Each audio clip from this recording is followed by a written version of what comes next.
Penting dilakukan meningkatkan kesadaran masyarakat. Kantor Wilayah Kementerian Hukum dan HAM Sumsel berkomitmen bantu sesama ialah dengan cara membagi ke 1.000 paket sembako untuk masyarakat yang terdampak langsung COVID-19. Kegiatan ini dilakukan secara serentak se-Indonesia yang sebelumnya dilakukan secara virtual yang dibuka langsung oleh Menteri Hukum dan HAM Yasona Laoly yang juru sambutannya ngato ke sebanyak 46.000 lebih paket sembako dibagi ke se-Indonesia. Karena semenjak diperpanjangnya PPKM Mikro sampai 2 Agustus, masyarakat yang terdampak COVID-19 pasti lebih terasa beratnya. Paket sembako yang senilai Rp250.000 ini diharap berguna sama sedikit menghibur bagi masyarakat yang terdampak langsung.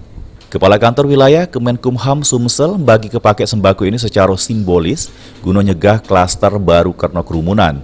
Agek bakal dibagi ke secara langsung ke rumah wong yang terdampak tersebut di Sumsel.